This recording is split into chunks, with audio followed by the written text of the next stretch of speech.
अथर्ववेद में लिखा है, जल दवा है, जल रोग को दूर करता है, जल सब रोगों का संहार करता है। इसीलिए जल तुम्हें भी कठिन रोग के पंजे से छुड़ाए। एक अन्य श्लोक में आता है वेद में, जल ही परम औषधि है, जल रोगों का दुश्मन है, यह रोगों का नाश करती है, इसलिए यह आपके भी सभी रोगों को दूर करे। इतना ही नहीं, वेदों में एक स्थान पर ऐसे प्रार्थना की गई है, जल हमको सुख दे, सुख भोग के लिए हमें पुष्ट और मजबूत बनाए, बहुत बड़ा और सुदृढ़ बनाए। जिस प्रकार माताएं अपने दूध मुहे बच्चों को दूध पिलाती हैं, हे जल, उसी प्रकार तुम अपने मंगलकारी रसपान हमको कराओ।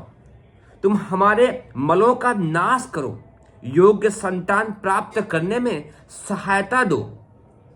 परमेश्वर, हम तुमसे अन्नादिक पदार्थों के स्वामी, मनुष्य मात्र का रक्षक तथा रोग मात्र की औषधि जल मांगते हैं। जल में अमृत है, ऐसा वेदों में कहा गया है।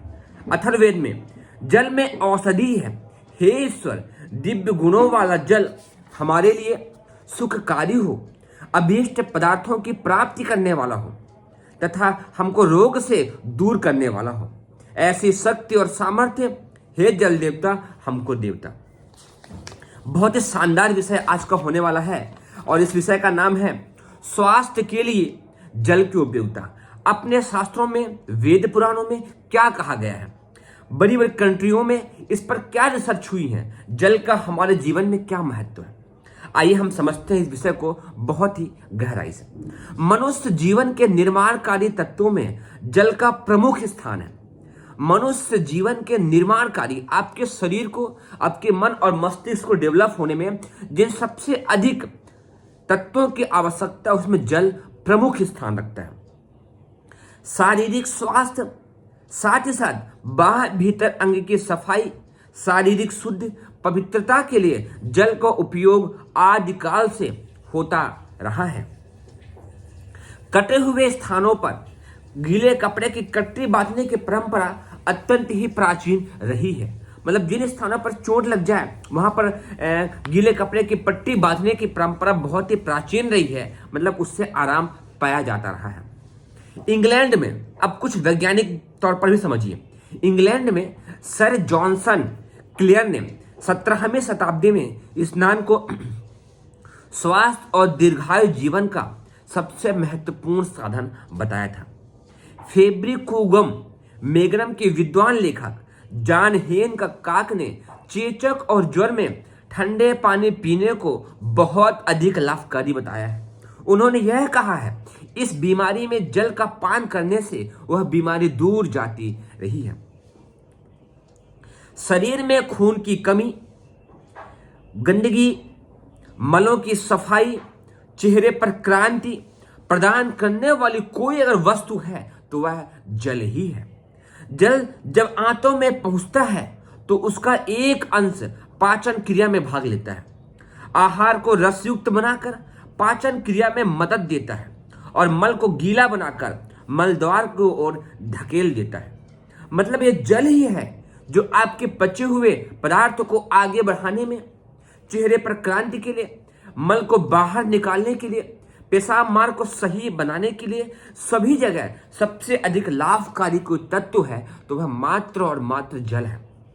इसीलिए अपने वेदों में कहा गया है, जल हमको सुख देता है, जल हमको सुदृढ़ और साहसी बनाता है, जल वह दवा है जो रोगों को दूर करती है, जल सभी रोगों का संहार करती है और हमको बलिष्ठ बनाती है।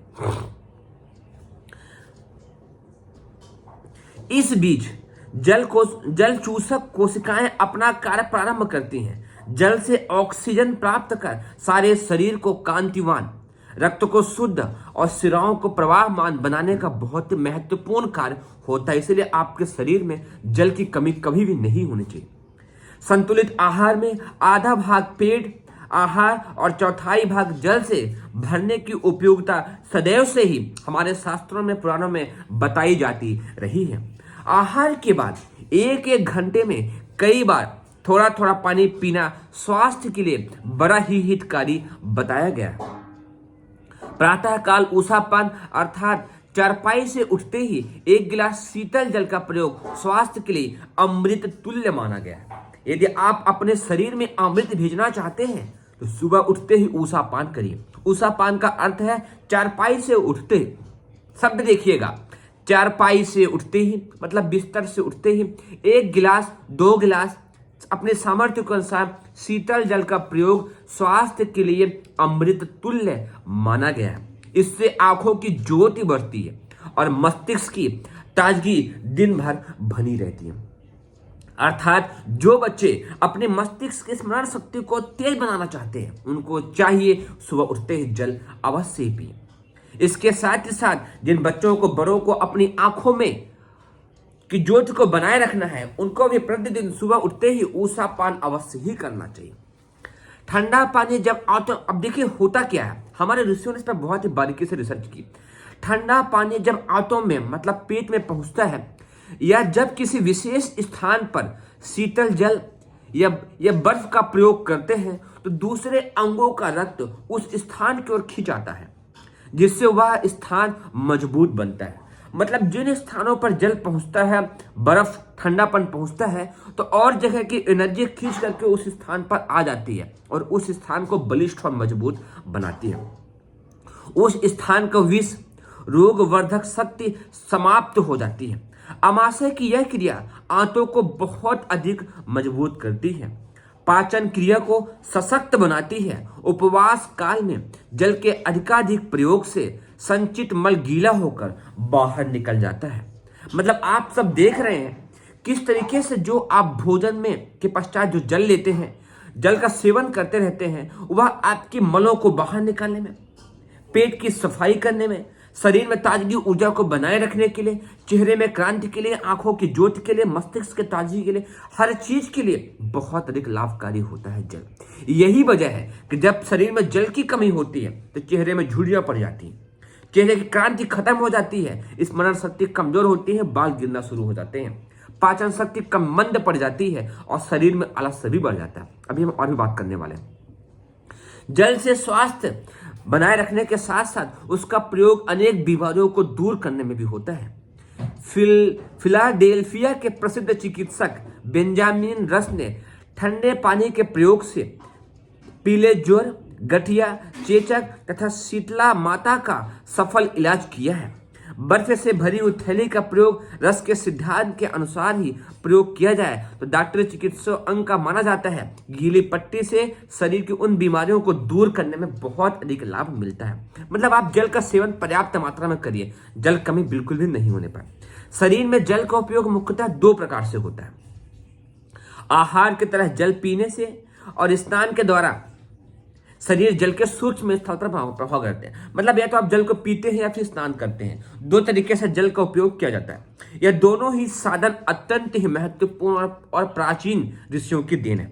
स्वास्थ्य के लिए इन दोनों का विकास बहुत ही महत्वपूर्ण स्थान रखता है। स्नान स्वास्थ्य से संबंध रखने वाली एक बहुत ही प्रमुख प्रक्रिया है। जब आप स्नान करते हैं तो आप यह सोचते हैं कि केवल शरीर के अंगों को ही साफ सुथरा कर रहे हैं, ऐसा नहीं है, समझिएगा। संभवतः है हमारे यहाँ इसे एक धार्मिक, सांस्कृतिक और सामाजिक कर्तव्य माना जाता है। किसको? स्नान को। जो नियमित रूप से स्नान नहीं करता उसे स्पर्श करना भी बुरा माना जाता है, उसे पूजा में बैठना भी अनुचित माना जाता है। भले ही इस अवहेलना का कोई वैज्ञानिक आधार न हो किंतु मनोवैज्ञानिक दृष्टिकोण से भी इसे बहुत ही महत्वपूर्ण प्रक्रिया मान सकते हैं। भारत उष्ण प्रकृति का देश है, इसलिए यहाँ प्रत्येक ऋतु में स्नान करना उपयोगी तो है ही, बहुत अधिक आवश्यक भी है। आप समझ रहे होंगे किताब कौन सी, इसका नाम है चिर यौवन एवं शाश्वत सौंदर्य। बहुत शानदार किताब, इसको खरीद सकते हैं, पढ़ सकते हैं। कहाँ मिलेगी, आपको लेना होगा तो मुझे आप कमेंट करिएगा, मैं आपको बता दूंगा। 18वीं शताब्दी के उत्तर काल में 2 अंग्रेज चिकित्सक क्यूरी और जैक्सन ने भी यह साबित किया शीतल जल से स्नान करना स्वास्थ्य के लिए बड़ा ही लाभदायक होता है। उन्होंने लिखा है, ठंडे पानी से स्नान करने से शरीर को विश्राम मिलता है और शरीर में स्फूर्ति बढ़ती है, बलिष्ठता आती है। इस क्रिया से शरीर को सख्त और सजीवता प्राप्त होती है। इससे भी पूर्व सन 1780 के लगभग डॉक्टर क्राफोर्ड ने ठंडे पानी से स्नान के मनोवैज्ञानिक प्रभाव तथा प्राणवायु संबंधी महत्वपूर्ण प्रकाश डाला है। शीतल जल से स्नान करने के पश्चात रक्त वाहिनियां नाड़ियों में एक प्रकार की गति उत्पन्न हो जाती है और रक्त के रंग में परिवर्तन होता है। ऐसा उन्होंने अपने प्रयोग के आधार पर साबित भी किया है।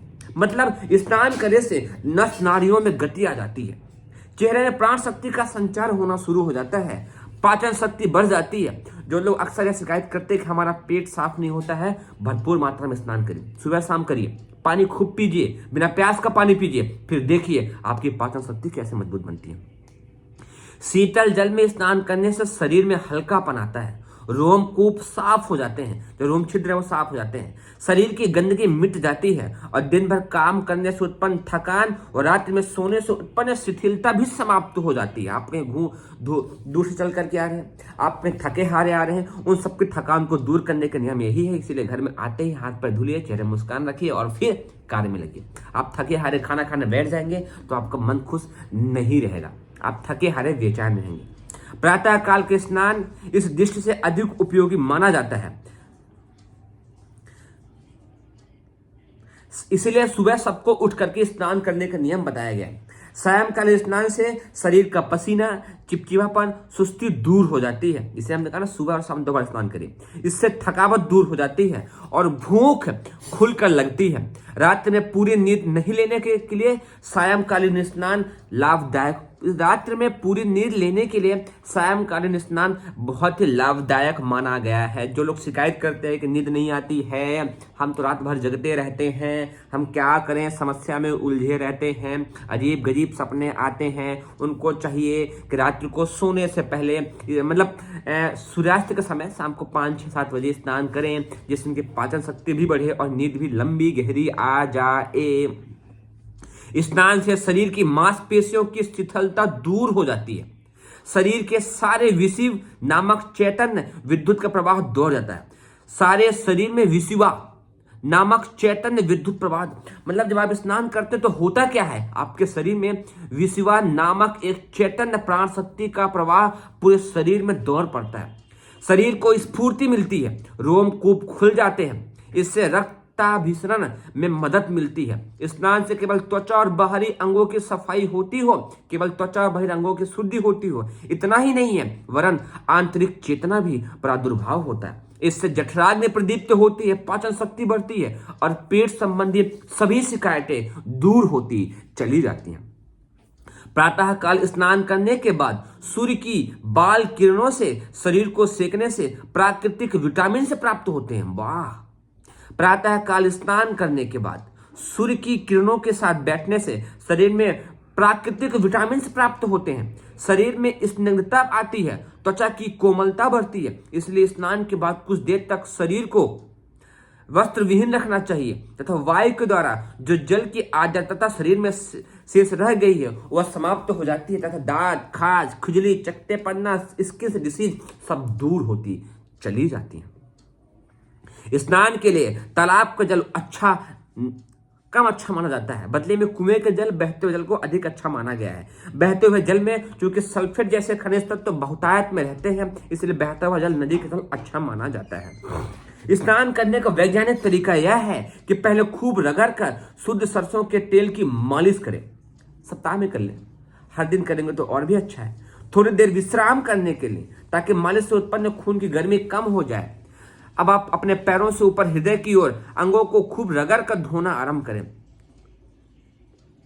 शरीर को खूब मल मल कर धोना चाहिए, पानी की कमी का संकोच ना करना चाहिए।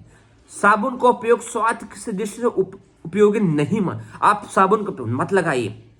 साबुन का उपयोग स्वास्थ्य की दृष्टि से उतना उपयोगी नहीं माना जाता है। यह आवश्यकता मुल्तानी मिट्टी से पूरी हो जाती है। मिट्टी में विष खींचने की शक्ति है, तभी तो कहते हैं नंगे पांव चलिए और शरीर को मजबूत बनाइए और बीमारी को दूर कीजिए। पर साबुन में कुछ रासायनिक तत्व ऐसे होते हैं जो शरीर पर बहुत बुरा प्रभाव डालते हैं।